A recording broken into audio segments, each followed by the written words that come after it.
Let's go ahead and compare a lower end free cheap Galaxy A15 5G from Samsung, and let's compare it with the flagship Samsung Galaxy S23.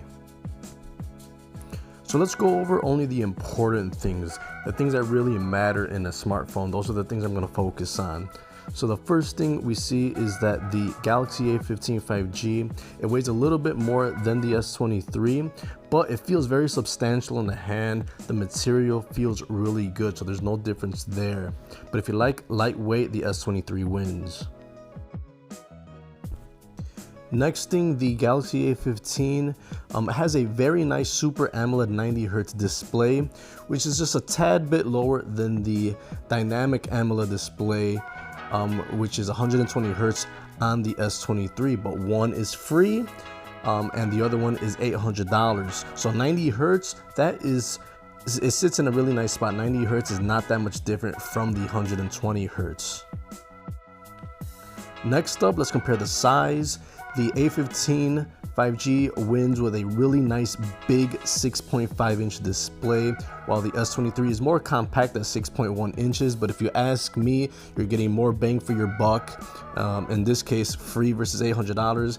It has a bigger screen, which shows just a bigger canvas for your videos, your browsing, all that stuff. So in my case, I think most people would benefit from a bigger, vibrant screen.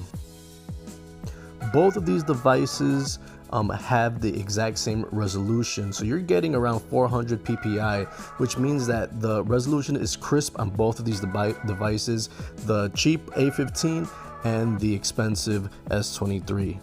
One of the great things about Samsung nowadays is that you can find the exact same software experience on cheap devices from Samsung and on also the flagships. So we're really not getting any real difference in software. You're going to feel like you're still using a flagship device. It's more in line like iOS, where every phone, doesn't matter at what price point, is pretty much feeling the same type of software as the flagship. So in this case, they're both going to be running Android 14 with Samsung One UI 6 on it, and for the most part 99% of the features will be found on the A15 5G.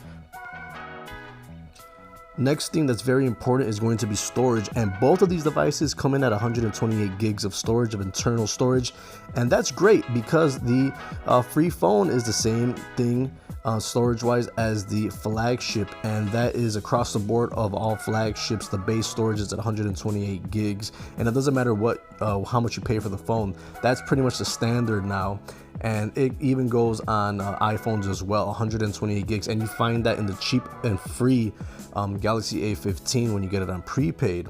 Another bonus is that it has a micro SD card slot, something that the S23 does not have. So that's a big win if you like to store a lot of stuff on your phone. Next thing we find of a difference is the A15 has the headphone jack, which is a big help over the S23, which does not have the headphone jack. A lot of people still use and appreciate that headphone jack. Next thing that I found to be exactly the same is the Bluetooth. Both of these have the newer 5.3 standard, so that is available both on the A15 and the $800 S23. We both also have NFC on both of these devices, so both of them can be used for tap to pay. You do not need a flagship to pay with your phone. Next thing to compare is how you unlock your device and security. Both of these have fingerprint readers, but the A15 5G has a side-mounted fingerprint reader, while the S23 has the under the display. And I think I'm going to pick the side-mounted on the A15. That's an advantage over the S23 because it's just easier. I find the under the display ones are kind of finicky, especially if they're wet. And the other advantage with the side-mounted fingerprint reader is that you could unlock it while it's still in your pocket.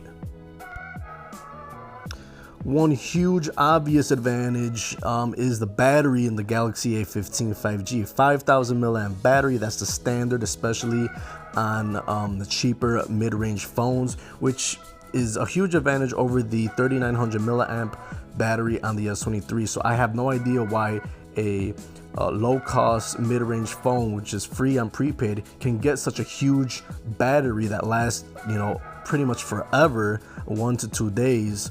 Why you get that advantage with a cheap phone versus the flagship that gets you less battery? It just doesn't make any sense, but it is here, so that makes it an advantage battery-wise on the A15 5G. Another thing that's the same is that both of them have 25-watt wired charging, so that's fast charging, which should give you definitely 50% charge in 30 minutes, and it doesn't matter if you get the cheap one or the expensive Samsung. So far, the Galaxy A15 5G has a lot of advantages over the more expensive $800 S23, but there are two categories, two places where the Galaxy A15 5G falters big time, and that's going to be in the camera department and in the chipset and RAM department. The Galaxy A15 5G simply cannot take good pictures and videos, which is very important to a lot of people. And also it has a very mid-range to low-end MediaTek chipset, which is very underpowered when you compare it to a flagship. A lot of your basic apps and everyday tasks will work fine, but anything that's intensive, or if you're running a lot of apps at the same time or multitasking, you're going to see a lot of problems in the Galaxy A15 5G. And those are the two advantages that I see in getting a flagship. Those are the only benefits you're really getting by paying that high price tag, is the camera system and the combination of chipset and RAM. So, for the most part, I'm gonna have to give the advantage overall. Better phone, better experience, and better bang for your buck is the Galaxy A15 5G over the $800 S23. And the big thing you got to remember is that you can get the Galaxy A15 5G for free in most cases on prepaid, which pretty much makes it a no-brainer. That's been my comparison of the awesome Galaxy A15 5G and the more expensive flagship $800